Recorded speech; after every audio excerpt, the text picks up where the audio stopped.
Fala cavalos, sejam bem-vindos a mais um Horsepowercast aqui diretamente da minha casa. E hoje eu tenho um cara do Olímpia, diretamente aqui do Mr. Olímpia para minha casa, Lucas Garcia. Prazer ter você aqui, irmão. Muito obrigado pela sua presença. Eu sei que o tempo é valioso e você hoje doar um pouco do seu tempo aqui para nós é muito gratificante, irmão. Obrigado por ter vindo. Obrigado pelo convite. É uma honra estar aqui participando do podcast, que muita gente importante já participou também. Então, muito obrigado. E você é um deles e agora você faz parte dessa história. Tanto é que você obteve, para nós da Horsepower e para quem nos segue, o título de melhor do ano. E em breve vou estar entregando em mãos para você um troféu desse aqui dos melhores do ano. Isso foi uma iniciativa que tivemos no final do ano passado para premiar os melhores brasileiros que competiram no Olímpia. Nós escolhemos esse critério porque acredito que é o mais justo no sentido de nomear quem mais teve destaque. E lá é o topo do esporte, né? Então é lá que é feito o ranking anual. Então, para todo brasileiro que chegou o mais alto possível, nós entregamos um desse e já começou a produção dos novos. E eu vou ter um prazer imenso de entregar um desse para você, Lucas. Espero que seja o primeiro de muitos. Amém, que você colecione isso. E que chegue no seu dourado lá também. Pô, amém, vamos lá. Vamos nessa. Pessoal, quero começar o nosso podcast agradecendo a todos aqueles que nos ajudam, que nos fortalecem aqui no nosso podcast. Começando pela Stark. A Stark, que é a empresa que fornece o maquinário para eu treinar aqui na minha casa. Então hoje eu tenho essa comodidade de poder treinar em casa, me preparar aqui, fazer até 2 treinos do dia. Isso facilita muito o meu dia a dia, de não ter deslocamento, de não ter que revezar na academia. E até porque a estrutura que hoje eu tenho em casa é superior a muitas academias que eu já frequentei aqui em Sorocaba. Então eu gosto de recomendar o que realmente tem feito a diferença para mim. E a máquina da Stark realmente ela é muito boa. E eles têm esse projeto muito interessante que é de montar estruturas domiciliares. Então se você entra em contato e fala que quer montar uma academia na sua casa também, a Lucélia, com todo carinho, vai avaliar a metragem que você tem disponível e vai montar um projeto exclusivo para você, porque a Stark ela é muito mais do que uma empresa de produzir maquinários, eles ajudam você a realizar o seu sonho, então você ganha nisso uma consultoria, uma mentoria, onde eles vão fazer o melhor possível para o espaço que você tem, seja uma academia domiciliar, ou montar a sua academia, ou reformar a sua. Entre em contato com a Stark e saiba mais sobre isso e conheça o maquinário de elite que eles estão produzindo lá em Cascavel. Outro oferecimento e uma indicação é o Uniguaçu. Você que quer aprimorar o seu conhecimento, seja da área da nutrição, do treinamento, medicina ou qualquer outra área, fisioterapia, que trabalhe com vidas, que trabalhe com saúde, a Uniguaçu oferece uma diversidade de cursos de pós-graduação que vão servir para agregar na sua vida e de uma forma online, onde você pode estar estudando em qualquer lugar e também ter aquele desconto onde as parcelas irão caber no seu bolso. E estamos em Black Friday na Uniguaçu, 50% de desconto em qualquer curso da pós. Então, aquela pós-graduação que já tinha um preço legal, em novembro fica melhor ainda para você poder adquirir com 50% de desconto. Então, entre no site da Uniguaçu e saiba mais sobre os melhores cursos que tem para a sua área, beleza?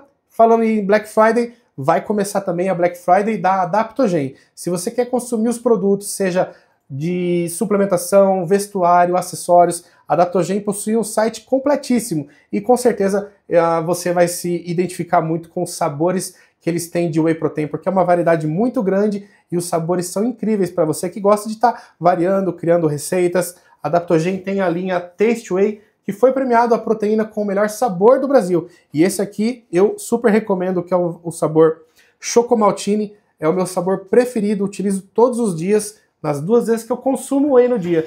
Então, se quiser uma indicação, eu indico esse para você. Sabor Chocomaltine.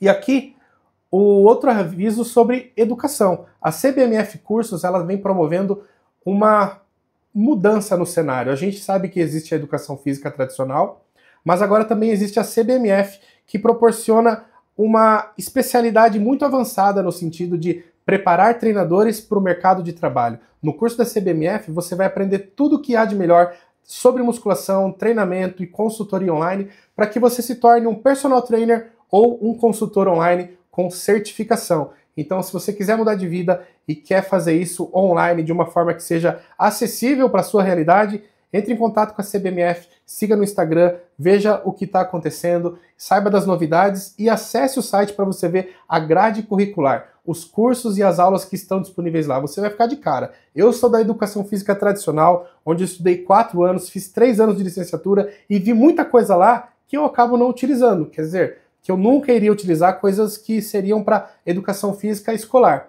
Na CBMF você vai estudar só sobre musculação. Então, a única função que você vai poder estar habilitado é com treinamento. Então, se é treinamento que você quer trabalhar, a CBMF vai ser a melhor opção para você. E agora, pessoal, eu acho que vai ser uma das últimas vezes desse ano que eu vou falar disso. O campeonato do Luciano Cruz chegou, é no próximo final de semana. Estamos aí desde o começo do ano falando desse campeonato, porque ele é um campeonato importante em Juiz de Fora. Ele vai ser um campeonato regional, mas com 2 categorias profissionais. O Women's Physique Pro e Men's Physique Pro, valendo vaga e pontos para o Mr. Olímpia do ano que vem. E como mudou a regra, muitos atletas precisam competir mais vezes, ganhar mais de um show. Então, você que é Men's Physique, principalmente que competiu agora em Fitpira, segura a preparação, se mantenha porque logo ali vai acontecer o Muscle Contest Luciano Cruz em Juiz de Fora. E eu estarei lá fazendo a cobertura desse evento para vocês. E ó, você que é de Sorocaba e quer uma internet rápida e de velocidade, é a OPS Telecom. É a internet aqui da minha casa, é a internet do nosso podcast, é a internet que possibilita você estar assistindo aí em alta resolução. Se você for daqui, entre em contato com eles e saiba os preços e as promoções para que você tenha a melhor internet, o melhor serviço de atendimento aqui na nossa própria cidade. Feito todo esse jabá, agora vamos para o que interessa. Lucas, obrigado mais uma vez por vir, irmão. Eu sei que você pegou quase 2h30 de trânsito, né, para vir até aqui.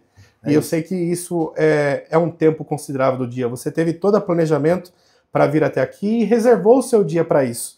E é justamente sobre isso, sobre tempo, reservar, organização, que eu queria começar o nosso podcast, porque eu tenho certeza que de você eu vou extrair muita coisa boa a respeito disso, porque você é um cara organizado. Conta pra gente sobre esse que é um dos principais pilares do bodybuilder. O que é ser organizado? Qual a importância da periodização, da organização do seu dia, do compromisso com os seus horários que você hoje aplica para que você possa ter o máximo de performance no esporte? É um pilar, como você falou. Eu acho que a gente, quando vê ou pensa em bodybuilding, muitos acham que é sobre músculos, sobre estética. Na verdade, é muito mais sobre mental. Os atletas que chegam mais longe na sua carreira são os que têm um mental forte, não um bíceps mais forte. Então, essa é a base.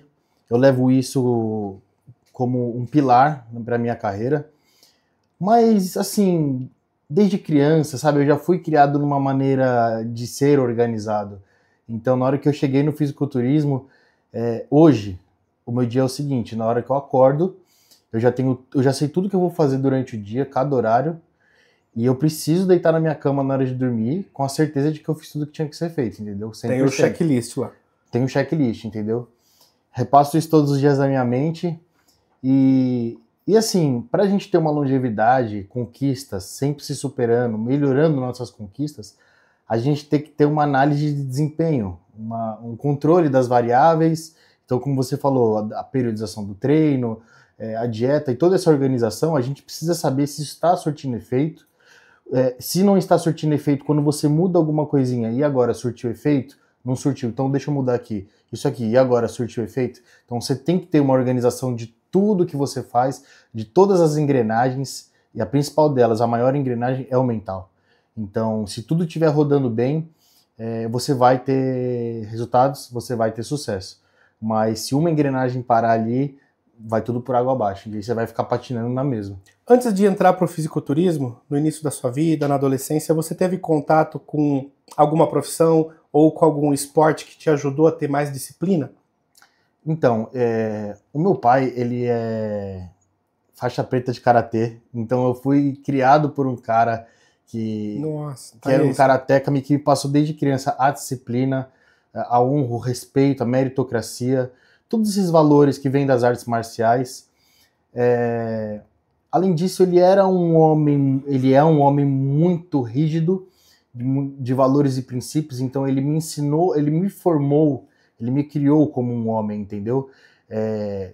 Sempre batendo na tecla de que eu tinha que correr atrás dos meus sonhos, correr atrás do que eu queria.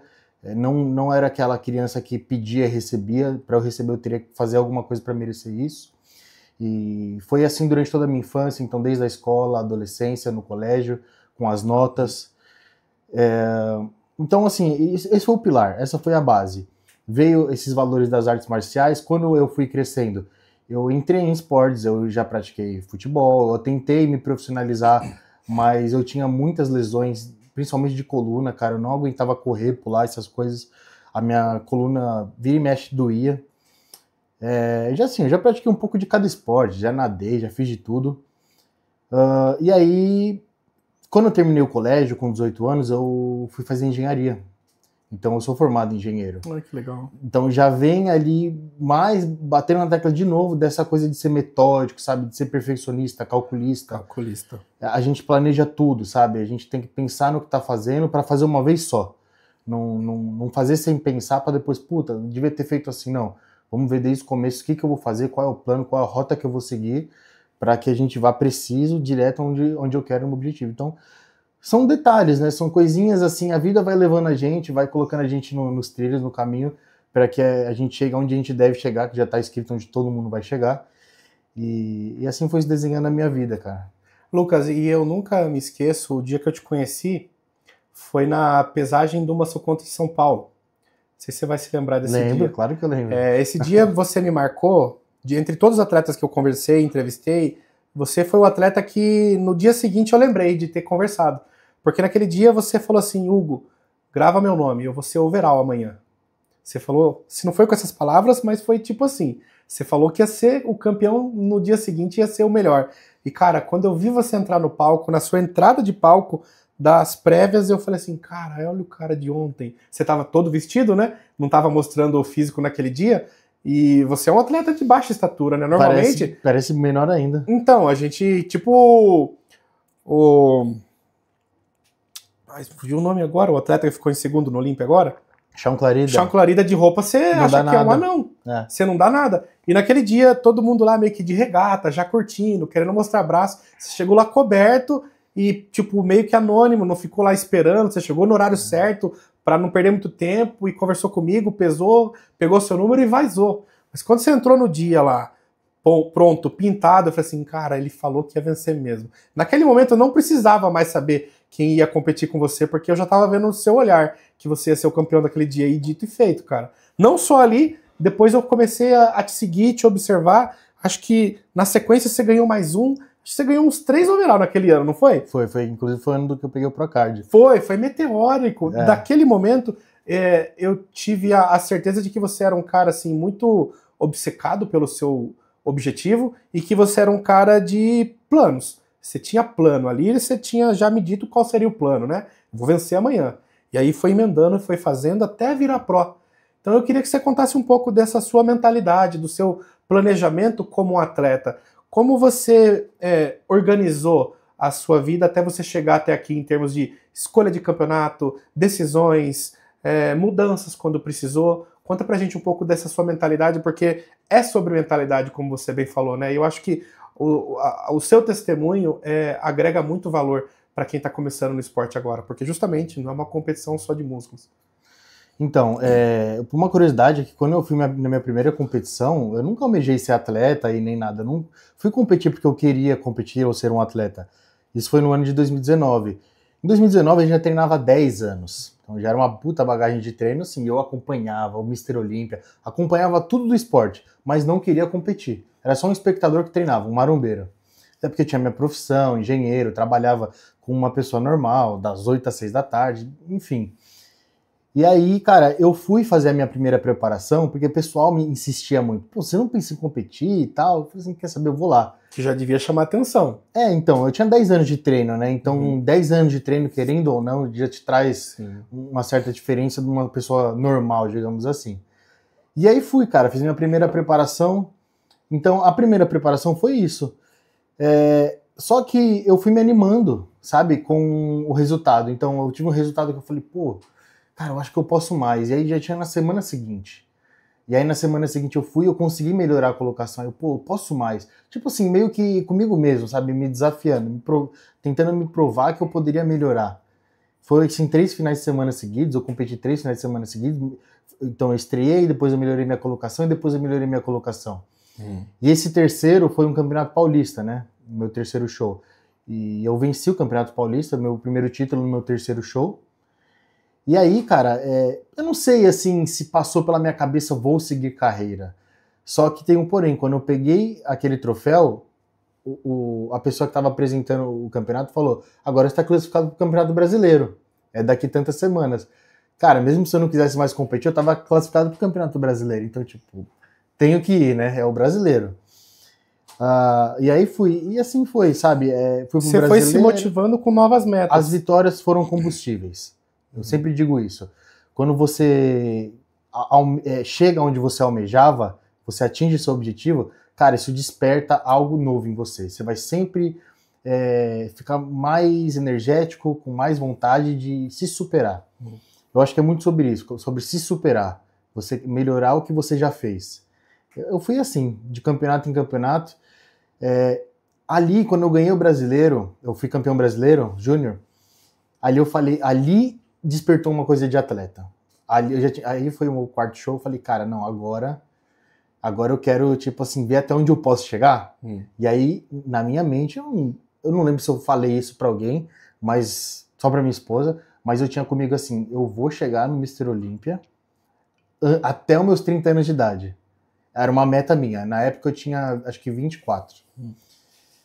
Até os 30 anos eu vou chegar no Mr. Olímpia. E aí, como eu digo, planejamento. Aí eu traço o caminho. O que eu tenho que fazer para chegar no Mr. Olímpia? Opa, eu tenho que ir para essa federação. Então, Muscle Contest, NPC. É aqui que eu tenho que começar. E aí comecei num regional. E aí a gente assim, na minha cabeça, o passo a passo, antes do Procard, eu tenho que estar pronto para um Procard. Então, eu preciso primeiro ganhar um regional. Não tenho condições nem de ganhar um regional, não tenho condições de ser profissional. Então eu fui, ganhei um regional, ganhei regional. Pô, preciso ser overall de um regional. Para entrar num nacional, com, tipo assim, esse é o campeão daquela região. Então, assim, quando eu peguei o overall do regional, aí eu emendei 2 overall do regional, falei, pô, acho que agora eu tô pronto para um Pro Qualifier, para tentar pegar o meu cartão profissional, né? Porque o título de overall de um campeonato forte, como eu competi, que é de São Paulo, um dos mais fortes, é uma comprovação, é uma comprovação dos árbitros que você tá no caminho, de que você tá no caminho certo, né, literalmente. Então, aquele overall me acendeu uma chama, tipo, agora acho que dá pra brigar pelo Procard. E nesse dia que eu citei que você falou que ia ser o vencedor, foi seu primeiro Muscle Contest? Você estava estreando ali? Ou já tinha competido anteriormente? Já tinha competido. Ah, sim. Já tinha competido. Em 2020 eu fiz Mr. Santos. Eu já fiz Muscle Contest de São Paulo. Meu primeiro show foi Muscle Contest de São Paulo, só que sim. De 2020. Um ano anterior. Foi inclusive um show que acabou na metade, porque a polícia chegou e fechou na pandemia. Eu lembro. Foi o campeonato que deu início à pandemia, né? Foi o último feito. Foi. O último dia que tava tudo aberto. Eu lembro disso. Foi em Campinas, né? Aquele foi o meu primeiro show da NPC. Meu primeiro. Que experiência louca, né? Que experiência, cara. E assim, eu estreiei vencendo na NPC, competi em 2020 mais 2 shows, aí voltei em 2022, quando eu fiz esse daí que a gente se conheceu. Eu tinha a convicção de que eu ia ser overall, e eu falei pra você, porque eu não sei se quem é atleta vai se identificar, mas as coisas conspiram para que você sinta isso, sabe? Primeiro de tudo, quando você tá chegando no final de uma preparação e você tem certeza com você mesmo que você fez o 100%, você já tá muito motivado. Tipo assim, eu dei meu sangue, ninguém fez mais que eu. Só que em cada card, assim, naqueles momentos que a gente gosta de ter o nosso momento de mindfulness, de meditação, o atleta, ele vai sentindo as coisas, ele vai escutando música, ele vai mentalizando uma competição, uma apresentação, mentaliza ganhando, qual que vai ser a reação se ganhar e tal. Isso estava muito forte nessa preparação, realmente. Isso associado com a minha certeza de que eu tinha feito tudo 100%, eu falei, cara, ninguém vai ganhar de mim. Eu tô imbatível. Eu olhava o meu físico, eu tava satisfeito. O Biso tomando conta dos meus treinos, da minha dieta, ele olhava e falava assim, cara, espetacular e tudo. Então, quando eu cheguei lá, eu tava com essa convicção de que eu poderia bater de frente com qualquer um. E aí o poder do mental de novo, né, cara? Quando você entra no palco, você pisa no palco com a confiança lá em cima, olhando pra frente, eu sempre digo, não é pra cima porque você não tem que subir se achando melhor do que ninguém. Eu não gosto disso, eu sou o maioral, não é? É olhando pra frente, é confiança, é imponência. Eu fiz o meu trabalho, eu tô aqui pra brigar porque eu vou merecer. Então você entra desse jeito, confiante, com postura, e eu entrei assim. Isso faz a diferença. Do lado de um atleta que às vezes parece inseguro. Por isso que eu te falei que quando eu vi você entrar no palco, eu senti confiança em você. Eu lembrei que você tinha me dito aquilo no dia anterior e ali estava comprovando. A sua postura e a sua presença de palco estava muito imponente. O atleta que ele sobe confiante, ele exala um brilho diferente, Exato. sabe? O olhar, eu sempre falo, o olhar, quando você está assistindo um campeonato e tem várias pessoas no palco, o seu olhar sempre vai chamar para alguém, sabe? E geralmente é para essa pessoa, é o cara mais imponente no palco. Então, foi assim. Aí esse ano depois eu fui lá e no Olímpia Brasil, virei profissional, e assim foi se desenrolando a minha carreira, né? Você, assim, teve referências para te moldar no fisiculturismo, no sentido de inspirações de campeões, atletas? Quem foram as referências que você se identificava, que você gostava de, por exemplo, no cardio, assistir o vídeo do cara treinando? Quem foram as suas motivações? Até 2019, quando eu nem competia, eu tive esses 10 anos de marombeiro e, como eu falei, eu acompanhava essa galera. E ali, nesse período, eu tive 2 caras que, tipo, eu acompanhava toda hora. Um deles é o brasileiro, Felipe Franco, que, cara, ele era o nome do momento. Era a cara do Brasil, Não né? era só por conta das competições e porque ele estava levando o Brasil para fora do país aqui, representando a gente, mas o conteúdo dele, de treino, ele ajudava muito a gente. Era uma coisa nova, né? Os conteúdos no YouTube. Tipo uma escola pra gente, né? Então, assim, eu fiz muitos treinos que eu assisti do Felipe Franco, eu me inspirava muito nele. E outro cara que é mais pra linhagem do que eu sou é o Frank McGrath, que é o bodybuilder. Nossa, verdade. Esse cara marcou a nossa geração. Esse cara era o cara que eu falava assim, eu quero ser igual a ele, eu quero colocar uma blusa de frio, subir a manga, ter veia pra todo lado, colocar o capuz, aquela coisa bem... Aquela história do preto e branco que ele causou na gente, né? Aqueles ensaios da Animal, era muito legal. E aí a gente postava foto preto e branco, tentava fazer igual e tal. Então ele foi uma grande inspiração de monstro, assim. Eu fui na Expo Nutrition, acho que foi em 2013, pra ver o Frank McGrath, consegui uma foto com ele. Que legal, cara. Porra, na hora que eu vi pessoalmente o antebraço dele, eu falei, cara, realmente o negócio é mais impressionante ao vivo, sabe? E foi ele. E o Felipe Franco, assim, como grande motivação de atleta do Brasil. Você curtia o Phil Heath? Sim. Eu me identifico... Não, na época não. Não, na época você achava ele arrogante? Na realidade, eu não conheço ninguém que gostava do Phil Heath na época. Não, tinha muito hate em Todo cima mundo dele, torcia contra ele. A nossa torcida era pro Kai, né? Pro Kai vencer. Era tipo bonzinho todo contra o mundo malvado. Queria ver, é verdade. Tinha essa impressão sobre os últimos anos dele, né? Sim. No começo foi empolgante ver ele vencendo, mas depois começou a ficar monótono, né? Eu torcia pro Kai, cara. Eu consumia as proteínas da carne que ele vendia. Sim, e tudo. Cannibal. Nossa, mas o Phil Heath era um cara que ninguém gostava, não. Verdade. Era um cara que hoje eu enxergo como a confiança, mas eu via como arrogância, né? E muita gente vê como um atleta arrogante que se acha e tal, mas na verdade não é. O dia que ele falou aquelas coisas sobre o Shawn Holden, ele caiu do cavalo, né? Que o Shawn Holden nunca ia vencer ele, aí o cara foi lá com 43 anos e destronou a vida dele, né? Tirou ele literalmente do título e ali nunca mais voltou. Nunca mais, ali foi o fim da carreira. E Lucas, como é que você encara hoje a sua rotina mediante a compromissos, a família, a casa, a preparação? Isso se enquadra no que a gente estava falando de organização, e é a coisa que muitos atletas acabam patinando na vida, no sentido de não conseguir conciliar tudo ao mesmo tempo, ainda mais quando você tem patrocínio, casa, esposa, no caso quem tem filhos também. Hoje você tem uma vida muito bem organizada e estruturada para você se dedicar ao esporte. Como que é para você o seu dia a dia? A minha esposa, basicamente a minha esposa, e ali perto de mim mora minha mãe. Então, quando eu tô em pre-contest, eu sou bem metódico. Então, eu até sempre falo que elas conquistaram junto comigo os títulos, porque elas fazem a preparação junto. Tudo que a gente quer fazer junto, se eu quero ver minha mãe para passear, ou minha esposa quer ir em tal lugar, que eu leve ela, tudo gira em torno da minha rotina, dos meus horários. Então, a hora que eu acordo, nessa hora eu vou estar comendo, essa hora eu vou estar treinando. Então, em preparação é assim, gira em torno da minha rotina, eu consigo me organizar assim. Eu sei os intervalos que eu estou disponível e consigo colocar minha agenda em dia. Agora, se eu estou em período fora de competição, cara, eu sou bem flexível, eu não sou tão bitolado assim, eu faço minha dieta, tudo certinho, mas eu sei que atrasar um pouco o treino, mudar o treino para um pouco mais tarde, eu tento não fazer, mas se precisa não tem problema, eu fico realmente... É o momento de você não se estressar, é o momento de você relaxar, entendeu? É o seu descanso, o off-season. Você está crescendo, mas é o momento de você abaixar os ânimos, né? Na preparação é foco total. Então eu consigo em off me adaptar bem a elas, mas em preparação gira em torno da minha rotina.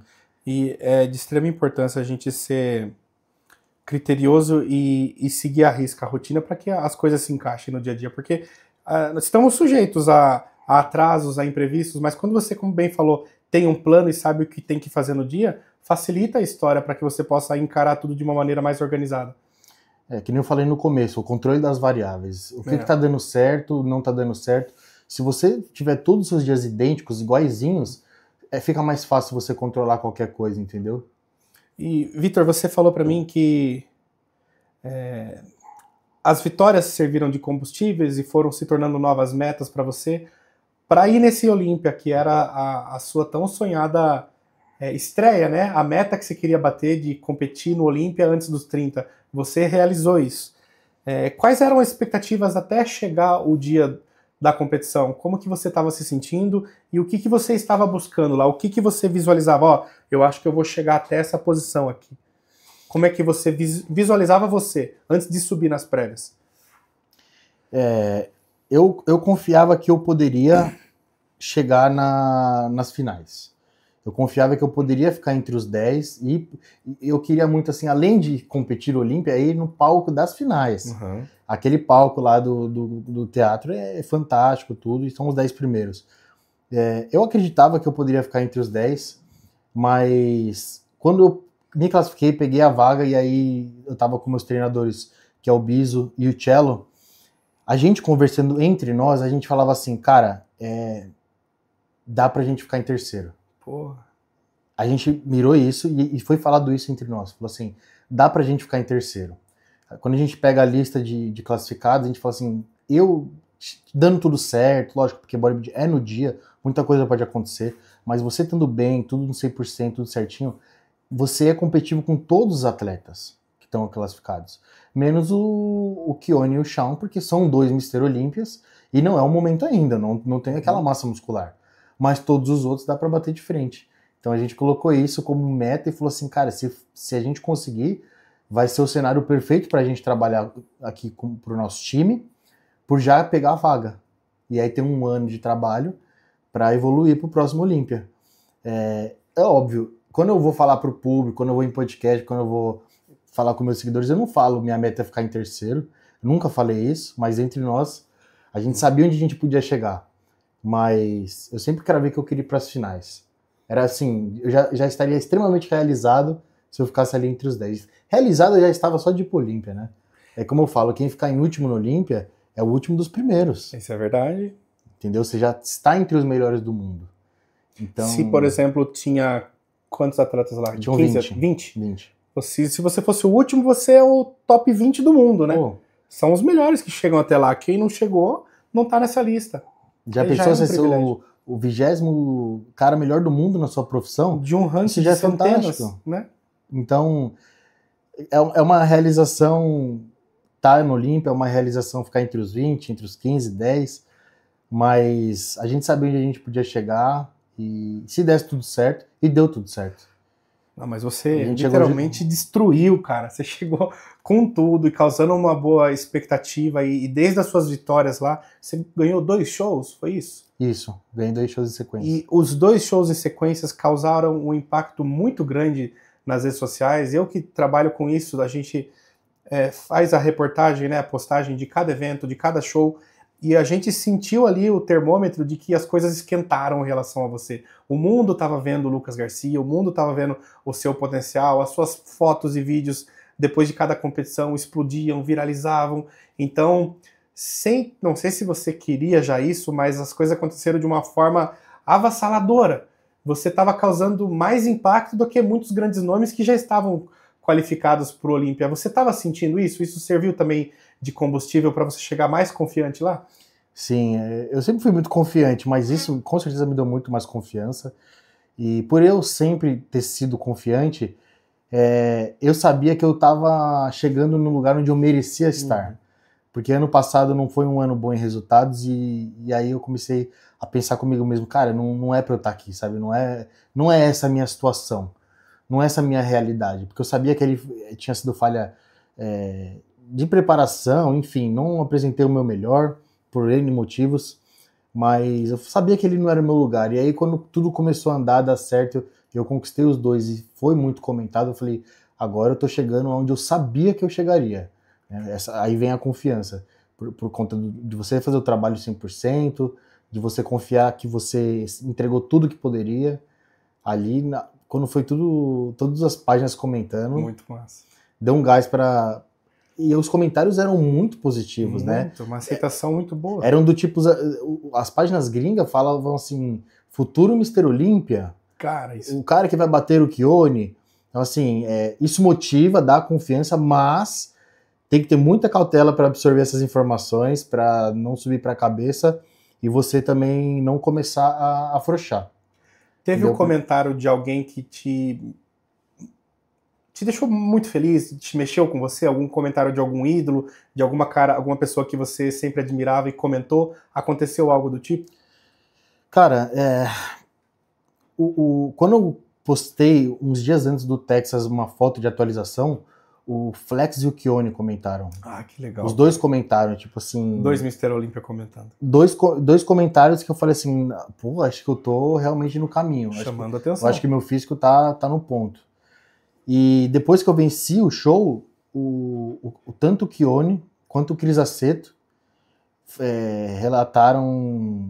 Eles falaram em entrevista que eu era um concorrente pro título do Olímpia. Que legal, cara. Um futuro concorrente, entendeu? O Keone falou que eu brigaria pelo segundo e o Aceto falou que eu seria um top concorrente ali. Que legal. E isso motivou muito. Acho legal a conduta também do Keone de respeitar e apoiar os adversários, né? Eu vi ele apoiando muito em comentários, em falar nas postagens, o Lucas Coelho e entre outros brasileiros que ele interage, ele segue vocês, ele acompanha e ele é um cara que não demonstra fazer vista grossa, tipo, ele poderia estar numa posição de Phil Heath, tipo, arrogante de, não tô vendo, é só eu mesmo e ninguém me incomoda. Ele tá vendo o trabalho dos outros e tá incentivando, né? Acho isso muito legal da conduta dele. Sim, ele incentiva mesmo, eu vejo os comentários, inclusive ele mandou um pra mim, incentivando ele falou assim, tipo assim, pega firme, acho que faltavam 3 ou 4 semanas, ele falou assim, continua firme, sabe? Que uma legal. Coisa mais ou menos assim, segue firme que 4 semanas a gente vai dar um show no palco, sabe? Uma coisa assim. Então, pô, isso é um posicionamento de um campeão, né? É a conduta de campeão. Sim. E um representante do esporte, um representante. Né? E conta pra gente como é que foi nas prévias. Eu assisti as prévias e vi que você estava batalhando ali com o Niad, né? Aquele jovem também, que também era a estreia dele. Você se sentiu ameaçado por ele ou você estava mirando mais o Shaun Clarida, ou você não se sentiu pressionado, ou confrontou direto? Como que você se sentiu ali naquele line-up dos 5 primeiros? Eu, com uma autoanálise assim, do meu físico e vendo o Nihat, ele é um cara que tem uma linha muito bonita, mais agradável que a minha, ele é super arredondado, mas ali tem um fator idade. Jovem, né? Essa é a minha avaliação. Ele é um menino novo, que é muito bom, mas que tem pouco tempo de treino de competição. Então ali você vê que o aspecto é diferente. Muito Isso menos conta, densidade. né? Sim. Eu tenho 16 anos de treino, então a densidade é diferente. Então, assim, eu tava confiante que eu venceria ele. Eu tava, na verdade, quase que cravado que eu pegaria o 3º lugar, sabe? Eu falei assim, do Nihat eu ganho, mas do Shaun não tem como eu ganhar. Daqui pra frente não dá pra ir mais. Esse ano é isso aqui. Mas assim, quando eu desci das prévias, cara, na hora que eu escutei o feedback da galera que assistiu lá, e pessoalmente é muito diferente da live. Com certeza. Porque na live eu vejo o pessoal falando assim, não, o Keone é uma prateleira, e concordo, e o Shaun é outra. Só que do Shaun pra baixo também é outra prateleira. E quem tava lá fala assim, cara, não é isso que tá aparecendo nas imagens. O Lucas tá muito mais próximo do Shaun do que parece, pra quem assistiu. Dá pra você falar que eu ganhei poses dele, que ele ganhou poses de mim. Então, assim, na hora que eu escutei isso, que eu desci das pernas, eu falei, cara, me motivou, né? Eu fiquei feliz de escutar de pessoas que entendem do esporte, que eu realmente fiz páreo com Shaun Clarida, que é 2 vezes Mr. Olímpia, em algumas poses. Então, me motivou mais ainda para as finais, tudo, e principalmente pro ano que vem. Porque eu sei que agora eu tenho 1 ano de trabalho para deixar essa distância mais curta, se Deus quiser passar ele. Bom, né? e eu posso contribuir com esse comentário, porque eu assisti as finais ali bem de perto e vi você posando ao lado do Shaun Clarida, e realmente, cara, teve várias poses que era nítido que você estava vencendo e ficando mais encaixado, e que o seu shape fluía melhor. Realmente a gente sabe que existe aquela hierarquia, a questão de tempo de treino, como bem você falou que ainda falta mais tempo de treino para o Nihad desenvolver essa maturidade, é o que a gente realmente via na entrega do físico do Shaun Clarida, que é a máxima da maturidade muscular, a densidade, aquele cara que compactou o máximo de massa possível ao longo dos anos naquela estrutura leve dele, né? Então, isso reforça pra gente que você realmente até aqui fez um excelente trabalho e que você tem muita margem mesmo para melhorar ao longo dos anos que estão pela frente. E agora nos conta, você acredita que em quanto tempo, mais ou menos, você consegue estar batalhando mais perto deles, ou quem sabe vencendo o Shaun Clarida, que é o primeiro estágio aí dessa prateleira? Quanto tempo você acha que você precisa de mais treino? Não dá pra gente cravar, mas o que eu posso dizer que é o que eu quero, é o que eu busco, e acho que existe possibilidade de dar tudo certo ano que vem já. Ano que vem eu já quero subir posição. Ano que vem eu já quero estar brigando com ele ali pra, tipo assim, se for colocar o Keone de campeão, assim, tão unânime, porque ele é muito bom, que tire eu e o Shaun Clarida pra confrontar junto. Que eu quero botar do lado pra ver, pose a pose, não que eu vá ganhar, mas eu quero ver realmente ali um do lado do outro pra analisar e comparar. Porque, querendo ou não, você fez uma batalha de coadjuvante ao lado dele, né? A batalha ali era o Keone e o Shaun, e você ficava ao lado, e quem queria olhar pra você podia perceber que você era tão bom quanto e melhor em algumas poses. Agora, se separarem só vocês dois pro confronto realmente ser entre vocês dois, isso vai ser muito interessante, né? E assim... É a oportunidade de estar lado a lado no confronto direto. Poxa, e de um cara que é multicampeão, de um cara que tem... Eu conversei um pouco com ele, busquei conhecer um pouco os atletas para não ter inimizade com ninguém. Eu acho que isso é muito importante. E assim, o Shaun Clarida, ele tem 43 anos e ele falou que tá no 11º Olímpia dele. Cara, isso tem um peso enorme, hein? Então, assim, é muita bagagem, é muita história. O atleta que tá no 11º Olímpia dele, ele deve se sentir incomodado com o que tá no primeiro ano e tá ali do lado, sabe? Uhum. Então, eu espero que o incomode ainda mais. Mas, assim, tem que respeitar, cara. É muita bagagem. E fazer o que eu fiz me deixa muito orgulhoso e satisfeito já. Porque ele é um multicampeão e ele estreou nas últimas do Olímpia, nas últimas colocações. Então, você vê que, assim, com paciência e respeitando o tempo, eu consigo avançar mais esse 3º lugar. Não precisa ser o ano que vem, né? O ano que vem é o que eu busco, mas não tem problema. Se levar 5 anos, ou seja lá quanto tempo for. E qual foi a sua análise do físico que você apresentou, do seu resultado? O que você acredita que vai ser prioridade para você nessa nova temporada? O que você vai trabalhar mais em questão de treino para que você consiga apresentar algo novo e melhor para a próxima temporada? Sobre o meu físico, eu acho que foi o melhor físico do ano que eu apresentei. O físico do Texas, que gerou muitos comentários, ele surpreendeu muito, mas eu acho que muito por conta do palco, do fundo preto, da iluminação, porque a gente acredita muito que o meu físico do Olímpia, se a gente pegasse e colocasse no palco do Texas, ia surpreender mais, sabe? Eu acho que tava melhor. A gente vai vendo o dia a dia, a gente vai analisando. A galera da internet também, ela às vezes acaba sendo enganada por isso, né? E tal atleta tava melhor em tal dia, mas às vezes era só o palco, só a iluminação, né? Porque se o Olímpia não transmite uma visão boa, a impressão que dá é que tá todo mundo ruim, né? E só que realmente tá lá que consegue ver o quão bons os atletas estavam. Sim, e um fundo preto, cara, era meu sonho que fosse um padrão, sabe, da federação, esse fundo preto, porque é muito bom pro atleta também, pô, que fez uma preparação inteira, que é o físico valorizado. A gente é a grande estrela do show, né? Sim.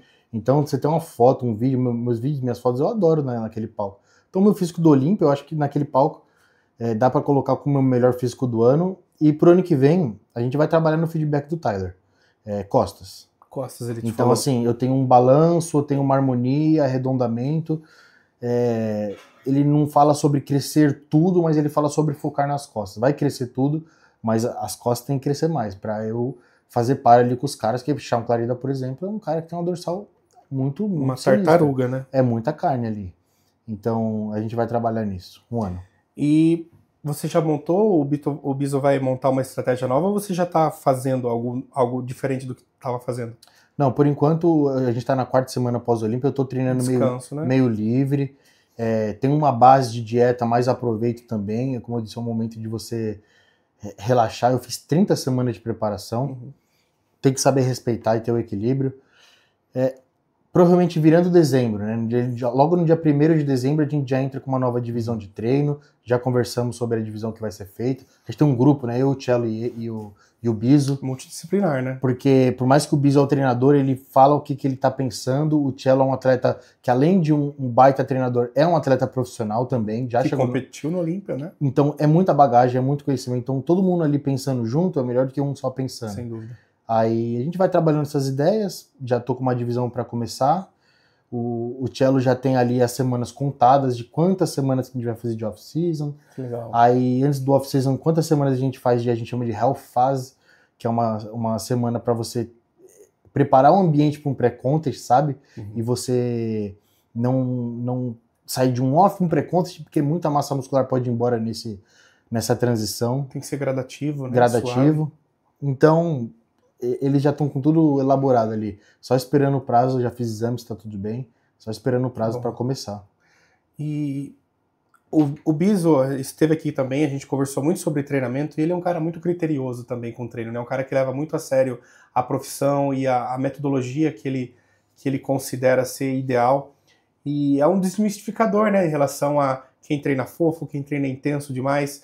Você poderia nos dizer um pouco como é a estrutura do seu treino e o que você acredita que seja o ideal de se trabalhar, baseado nas suas experiências? Quando eu iniciei com o Biso, eu já tinha um físico super desenvolvido, eu já tinha ganhado títulos, e eu treinava, sabe, aquela coisa meio que no feeling. A gente ia meio que sentindo o que ia fazer no dia, não controlava muito, nunca tinha anotado. Assim, buscando fazendo um acompanhamento tão preciso quanto quando você tem um treinador. E ele colocou uma metodologia de repetições muito baixas. Eu nunca tinha feito repetições tão baixas. Tipo assim, 6 repetições é a base, 6 a 8, com descansos muito longos. Cara, a impressão que dá quando você sai do treino, para quem tá começando com treinos assim, primeiro você vai sentir muito tédio no descanso. Para quem tá acostumado a descansar pouco, se você descansa 1 minuto, na hora que você tem que descansar 2, cara, essa mudança você vai ficar com tédio nos descansos. E aí você sai do treino achando que você poderia fazer mais.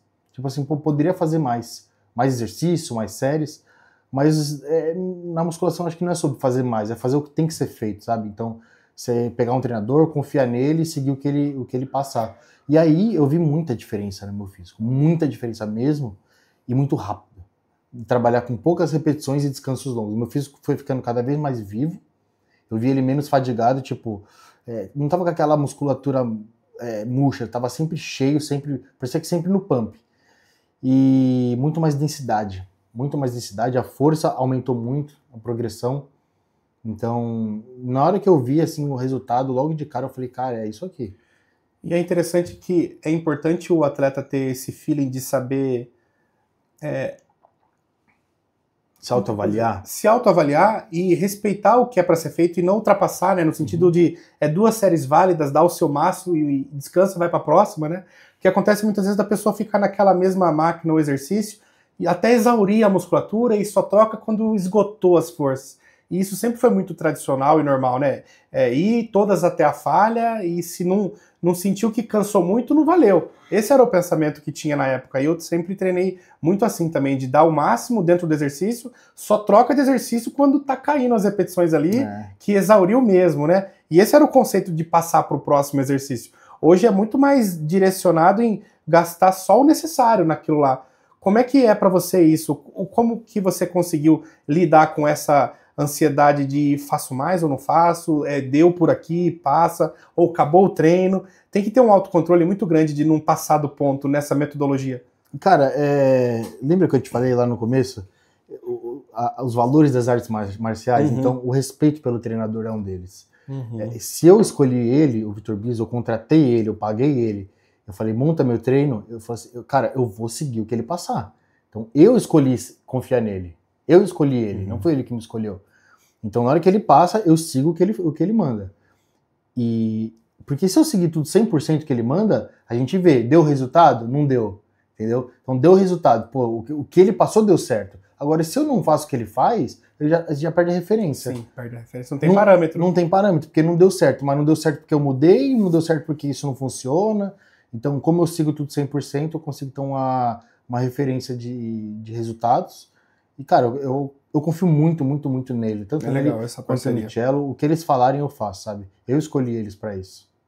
E isso é uma coisa que a gente vê muito acontecer no amador, quando o atleta não confia 100% no coach e fica pedindo muita informação, conselho, feedback de outros, não faz 100% o que o coach falou, desconfia, faz o que o outro está sugerindo, e aí o cara não tem parâmetro para se comparar e ver se realmente está dando certo o que era para ser feito. E aí acaba se perdendo o controle da coisa. Cara, isso acontece muito, principalmente no começo da carreira dos atletas. Eu vejo... Insegurança também. Insegurança. Isso é muito ruim, porque foi, na verdade, que eu disse, ele que escolheu o treinador. Ele deve confiar em quem ele escolheu, né? Senão ele começa a pegar a ideia de todo mundo, mistura tudo. Por um outro lado, eu vejo um aspecto positivo nisso. Que quando o cara começa a fazer esse tipo de manipulação por conta própria, ele começa a se conhecer melhor. Então, às vezes, ele descobre algo que ele não descobriria. Então, isso aqui dá bom pra mim. Mas porque eu fiz, meu treinador não mandaria eu fazer isso, sabe? Então, pô, fiz isso aqui, meu físico ficou do caramba. Ou então, piorou. Aí, então, eu acho que pro autoconhecimento, pro feeling do atleta, pra bagagem que ele tem, porque a realidade é que um atleta profissional com bagagem, com anos de competição, ele conhece o corpo dele como ninguém. Pode pegar qualquer treinador que tá há mais tempo com ele. Só a gente conhece nosso corpo da cabeça aos pés, sabe? A gente sabe tudo. E o Cello entrou no seu time e foi esse ano? Foi. Como é que tá sendo o trabalho com ele? Ele também ele é um cara assim que a gente que já acompanhava via o quão sério ele leva tudo isso, né? O quanto ele é apaixonado tanto por competir quanto para treinar e ajudar os outros a realizar o sonho deles. Quando foi anunciado que você seria parte do time dele, criou uma expectativa muito grande. E a gente viu realizar. Deu muito certo a sinergia de vocês três trabalhando em conjunto. Conta pra gente um pouco como que é esse time, essa sinergia que vocês trabalham hoje. Cara, você falou tudo. É a paixão dele pelo bodybuilding. Ele é muito apaixonado, ele é muito profissional e ele faz realmente por amor. Então você vê que ele viaja para tudo quanto é país, tudo quanto é cidade, ele vai para todo lado porque ele quer viver o negócio 100%. E paralelo a isso, ele tá vivendo a vida dele de atleta. Então ele não perde refeição. Ele anda com marmita para todo lado, ele anda com balança para todo lado. Parece um atleta em pré-contest. E na verdade ele tá só assim, off-season e cuidando dos atletas dele. E eu iniciei com o Cello em março. Eu decidi, falei assim, vou fazer uma equipe multidisciplinar, cada um vai ter sua especialidade. O Cello tem bastante bagagem, bastante experiência com muitos treinadores internacionais, então eu sabia que ele podia trazer algo a mais. E ele acompanha muito de perto, assim, eu acho que essa foi a grande diferença, do tipo, ver a variação do meu físico com cada refeição. Então eu atualizava ele de manhã, atualizava ele depois do treino, às vezes à noite, então muitas atualizações, sabe? Eu comecei com ele e a memória do meu celular estourou, de tanta atualização que eu fiz. Então acho que isso faz muita diferença, porque a gente tem uma base de dieta, mas a manipulação é quase que diária. Ele vai mexendo conforme o meu físico está respondendo. E ele é um cara que estuda muito, né? Ele também já teve boas experiências com treinadores que ele mesmo falou que ele fez questão de fazer consultoria com treinadores gringos no começo para ele absorver conhecimento. Inclusive no Mr. Olímpia, que estávamos lá, nós montamos um podcast com a Uniguaçu, lá no prédio do evento.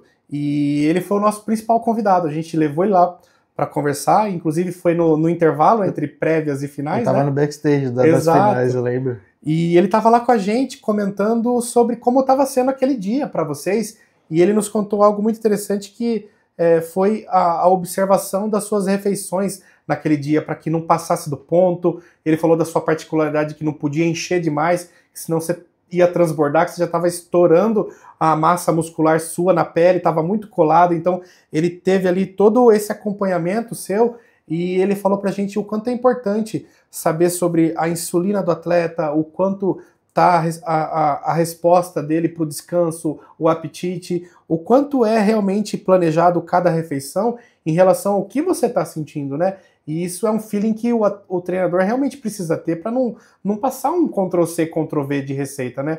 E ali eu pude ter um pouco de dimensão, assim, desse refinamento que só quem entende muito pode passar. O podcast que ele fez com a gente lá foi uma aula. Foi literalmente uma aula e tava ali, ó, no vivo, no ao vivo, com você pronto para competir. Ele tinha passado para você uma refeição, a gente estava conversando, ele estava ali olhando você no celular. Foi incrível, cara. A gente teve ali um privilégio de ter esse momento com o Cello naquele dia, no dia D da sua vitória. Cara, é muito minucioso, é muito refinado. O feeling dele é muito preciso. Esse Ctrl-C, Ctrl-V, cara, a chance de dar errado é muito maior do que de dar certo. É cheio de padrão de preparação, sabe? Atleta sair de prévia e comer um lixo um Ctrl-C, Ctrl-V tradicional. Come um hambúrguer e uma coca e uma batata. Então, e cara, descansa. E veja bem, o meu caso, eu não sei se ele falou o que eu comia entre as prévias e as finais, mas assim, eu tava num ponto do meu físico, quando a gente chegou das prévias e ele... Cara, ele me viu o dia inteiro, ele viu meu físico o tempo todo. Eu saí das prévias, ele me viu no backstage, aí a gente foi pro hotel, ele, quando chegou no hotel, quis me ver de novo. Então, assim, a cada vez ele me vê pra ver se eu posso dar gole d'água, quanto que eu bebo de água, o que eu como. Chegamos no hotel, ele me viu, ele falou assim, cara, tipo assim, você tá perfeito. Não tem o que fazer, sabe? Não pode mexer em nada. Você tá muito cheio, você tá seco, não tem nada retendo. Mas a gente precisa comer também para não te deixar com fome, não te deixar estressado. Das prévias até as finais eu fiz 3 refeições, 0 carbo e sem sal. Eu nunca vi isso na minha vida. Olha o refinamento. Nossa. E água, né? A gente bebe água com as refeições e entre as refeições também, me hidratei normal. Isso é uma coisa muito legal dele, ele deixa a hidratação bem alta, mesmo dia do campeonato. E, cara, tipo assim, cheguei das prévias, eu comi frango com azeite, passou 3 horas eu comi um salmão, e passou 3 horas eu comi frango com pasta de amêndoa. Nossa, me refrescou a memória porque ele tinha falado isso. Eu esqueci, agora você falou, me refrescou porque ele tinha falado, ó, ele acabou de fazer as refeições e até agora não colocamos carbo, porque ele tá estourando já. Ele não precisa de mais. Eu lembrei desse ponto que ele falou pra gente, que ele tava ali dosando o quanto que você já tava no limite, o físico tava muito bom. Não tinha o que mexer, era só manter, né? Só manter. Fez o trabalho de manutenção dessa ponte entre prévias e finais. E até sal, você vê, tipo assim, eu comi sem sal essas refeições. Porque uma estratégia que os caras usam é você jogar o diurético nesse meio tempo, porque para eliminar o sal, a água.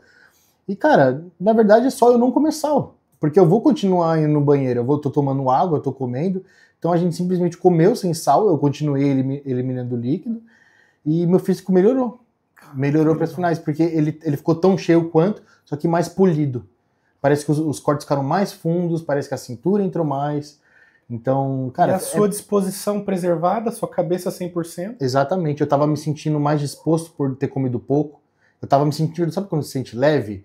Sem dilatação do abdômen, leve, assim, você anda leve. E eu até passei isso pra ele lá, ele devia estar lá. Eu falei assim, cara, eu tô me sentindo leve. A melhor sensação de todos pra competir é essa. É você estar se sentindo bem, né? Não tá cheio. Então, é muito ajuste, assim, é muito minucioso, é muito de perto. E às vezes uma refeição, um carbo a mais ou a menos, pode estragar tudo. E ele é muito bom nisso, cara. Top demais. E a gente tá chegando ao fim da nossa conversa, Lucas, mas eu queria que você nos contasse um pouco sobre como é que tá o planejamento agora para o ano que vem. Agora você já é um cara qualificado, tem aquela tranquilidade de passar o final de ano tranquilo com a família, mas como você bem falou, dia 1º já é dia de trabalho para você, mas com a certeza de que você vai poder fazer um longo período de off agora, daqui para frente. Como você se enxerga já pro ano que vem trabalhando? Primeiramente, acho que é um sonho de todo atleta que já chega no Olímpia, é você pegar essa vaga cedo para ter esse ano de trabalho, né? E eu logo no meu primeiro ano consegui isso, eu pretendo trazer uma evolução muito maior para o segundo.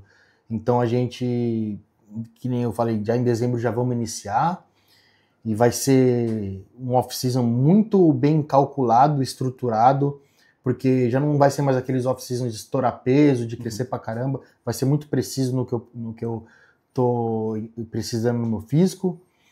E, assim, os planos é fazer esse off, depois quando eu fizer a preparação, ir um tempo antes para os Estados Unidos, né? Um mês antes, alguma coisa assim, para já me adaptar, já fazer uma finalização tranquila, talvez simular uma finalização no final de semana antes, que é uma coisa que a gente já viu que dá muito bom no meu físico, e eu não precisaria competir, porque isso também desgasta, então só fazer uma finalização já daria um refinamento a mais para mim, a gente sabe que isso dá certo, e basicamente é esse o plano. A princípio é só Olímpia, é melhorar pro Olímpia. Top. E última pergunta para você, Lucas. Qual a importância de Deus em tudo isso na sua vida? Cara, eu tenho vários testemunhos na minha vida, vários relatos de situações, de provações que Deus está aqui com a gente o tempo todo, com todos nós. Eu vou deixar aqui um testemunho da última, que foi a que mudou minha vida. E assim, foi a virada de chave.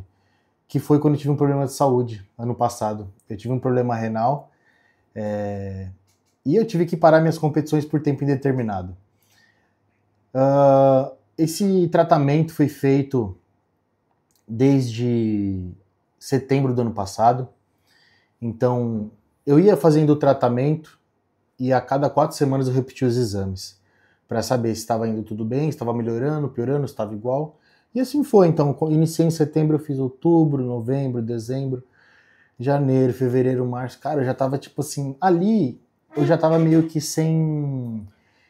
não sem esperança, cara. Sempre a gente tem um fundo de esperança, mas eu não tinha perspectiva nenhuma de voltar a competir, porque eu falei, cara, eu acho que meu rim vai ficar assim. Eu tenho um rim fragilizado que me permite viver bem, mas não me permite ser um atleta. Utilizar de recursos, usar uma proteína um pouco mais alta. Então, eu já estava meio assim desanimado, apesar de estar fazendo meu trabalho que eu poderia fazer, que era treinar bem. E quando eu fui fazer esse exame de rotina em março, que foi o sexto mês, eu estava aguardando o médico entrar na sala do ultrassom, porque uma pessoa ela te chama pelo nome e te encaminha para a sala, e ela fala, aguarda naquela sala que o médico já vai. A pessoa te prepara, né, na maca. Só que assim, todas as vezes que eu ia para essa sala durante os 6 meses, eu entrava lá e, cara, em questão de 5 segundos o médico entrava. E fazia o exame, pô, você tá ainda com a sua alteração e tal. Tudo bem, né? Infelizmente, vamos continuar, tocar o barco. E Até ali você foi consistente, né? Acreditando no trabalho. O tratamento era mais um trabalho. Exatamente. E, pô, o médico, durante todos os meses, me dava a notícia, pô, ele via na hora, né? O ultrassom tá aqui, sua alteração renal, você tá com lesão no rim ainda, então a gente lamentava, mas seguia em frente. E aí, nesse exame de março, quando a pessoa me encaminhou para a sala do ultrassom, o médico não chegou rapidinho, como sempre foi. Eu fiquei um tempo assim naquele silêncio, sozinho, na sala escura do ultrassom. E o médico não vinha, mas assim, eu tava assim, viajando na maionese, sabe? Porque era só mais um exame, como todos os outros, que o cara ia vir e falar que eu tava com a mesma coisa. E não vinha. Eu comecei a pensar no que eu estava fazendo, o que era o tratamento, para que era, por que eu queria ficar bom. Então eu acho que eu resgatei dentro de mim o meu propósito, a minha essência, que eu acho que o fundamental do atleta, e às vezes a gente se perde muito durante a nossa trajetória, é você saber o seu porquê. Por que você começou isso? Onde você quer chegar? Qual é o motivo que te inspira a fazer o que você faz todos os dias? E aí eu comecei a refletir sozinho, e aí foi a hora que eu falei assim, agora eu vou fazer uma oração, porque eu senti que o médico estava demorando para eu ter aquele meu momento. E aí eu fiz uma oração pedindo a Deus que direcionasse a minha vida para o que fosse melhor para mim. Passou pela minha cabeça também naquele momento todas as minhas outras preparações e as vezes que eu tinha sido injusto com as pessoas que eu amava. Então, às vezes falar um pouco mais alto, tratar alguém mal, às vezes a gente grita até com o nosso cachorro porque tá mal-humorado, e a gente sabe que não é a gente ali. É quando a gente tá em preparação. Mas ali eu falei assim, se eu sair dessa hoje, vai ser tudo diferente. Eu vou ser um atleta de verdade. Ali, aquele dia, em março desse ano, eu me tornei um atleta profissional. Eu saí de um atleta amador para um atleta profissional. Foi esse ano. Ali foi a virada de chave. Ali, na hora que eu prometi para mim mesmo isso, o médico, eu falo que eu terminei essa oração, disse amém, e na hora que eu falei amém, o médico entrou. Nossa. Eu tinha certeza que assim, aquela espera foi para isso, sabe? E porque eu senti energia, eu senti que Tava era te preparando. eu senti, cara, eu senti. Deus estava me estruturando, estava criando um alicerce para que eu ficasse pronto para receber uma vitória. Eu não estava preparado. Então ali eu digo como eu profissionalizei. O médico entrou, na hora que ele fez o ultrassom e eu disse que eu estava fazendo um acompanhamento de uma lesão renal, ele falou, cara, você tá curado já, que não tem mais nada, vida que segue.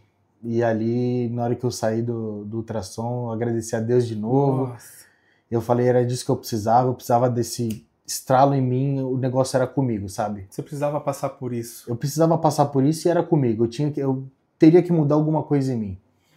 E, cara, eu prometi, eu cumpri. Eu fiz uma preparação de março até outubro, foram 30 semanas, e eu consegui levar a minha vida social, pessoal, com a minha esposa, com a minha mãe, com os meus cachorros, como se eu nem tivesse em preparação. Eu consegui mentalizar em cada momento que eu estava um pouco fora de mim, assim, pô, hoje eu tô mais quieto, hoje eu tô mais introvertido, eu pensar assim comigo, eu tô introvertido. Não, por que eu tô introvertido? Eu tô introvertido por quê? Levantava, vamos fazer alguma coisa. Já puxava uma conversa, vamos fazer tal coisa, vamos para tal lugar. Eu tentei sair daquilo. Não ficava na situação ruim. Sair daquela situação ruim que o pré-contest leva a gente. Fazia tempo que eu não jogava uma bolinha pro meu cachorro, não dava uma atenção para ele. Eu sozinho conseguia me autocriticar, tipo assim, tô precisando fazer isso com o meu cachorro, dar uma atenção. Então, eu realmente fui um homem diferente. Eu fui um atleta diferente. Essa foi a grande virada de chave, esse testemunho. E é por isso que é tão importante a presença de Deus, cara, porque Ele sempre tá com a gente e você tem que confiar muito que Ele vai fazer o melhor pra sua vida e isso vai te deixar cada vez mais próximo.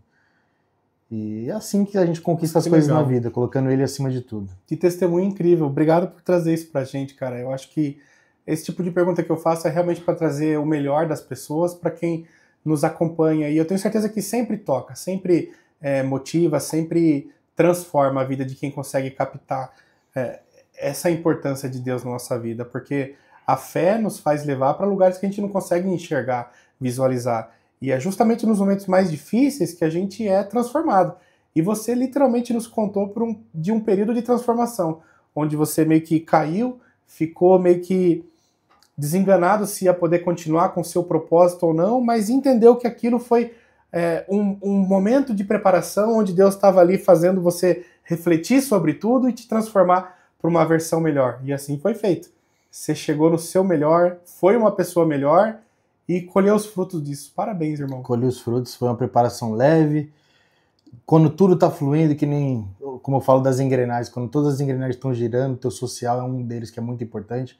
A preparação flui, o físico responde, você dorme bem e a consequência é você ser vitorioso. E eu bato muito na tecla que as pessoas não podem fraquejar. É normal você fraquejar, mas tente sempre ter em mente que os momentos difíceis, eles sempre são para te estruturar. Eles sempre são para você provar para si mesmo que você tem forças para sair daquela situação e que depois vai vir outra. Essa não é a última. Sempre vai ter uma coisa ruim para acontecer e sempre vai ter uma coisa boa para acontecer. Tudo passa, os momentos bons e os momentos ruins. Só que você tem que ter fé e saber que você tem que passar por todos eles. Top. Amém. É com isso que a gente fecha hoje, pessoal. Esse episódio muito especial sobre a vida, sobre a história, sobre a trajetória e sobre a mentalidade do Lucas, que com certeza é um dos maiores pontos fortes desse cara, desse gigante. Pessoal, vamos ficando por aqui. Lucas, obrigado mais uma vez pela sua presença, pela sua vida. Deus abençoe. Amém. E que a gente possa estar tendo muitas outras conversas e bate-papos como esse sobre as suas vitórias que estão por vir. Amém, amém, Hugo. Muito obrigado. A gente que agradece. Pessoal, o canal do Horsepowercast está começando, então se inscreve, fortaleça, deixe o seu like nesse vídeo e acompanhe nas redes sociais o Lucas, a Horsepower Pro e os cortes que vamos postar daqui para frente sobre esses melhores momentos. Assista tudo no card na sua próxima ida na academia se você não assistiu ele completo, tá bom? Tamo junto, vai cavalo e até a próxima. HorsePowerCast é um oferecimento de Adaptogen, suplementos e roupas esportivas para atletas de verdade. Luciano Cruz, o evento de fisiculturismo que movimenta Juiz de Fora, com categorias profissionais Men's Physique e Women's Physique. Stark Strong, força total em equipamentos de musculação para academias e treinos em casa. CBMF Cursos, Confederação Brasileira de Musculação e Fisiculturismo, formando treinadores com excelência. OPS, internet rápida e estável, conectando você ao nosso conteúdo. Uniguaçu, pós-graduação Bodybuilding Coach. Mais de 10 mil alunos já formados em 9 anos, aprendendo sobre hormônios, nutrição, treino, exames e pose, em um curso completo e único no Brasil. E você? Quer sua marca no ar com a gente? Seja patrocinador do HorsePowerCast e acelere junto com esse time de campeões.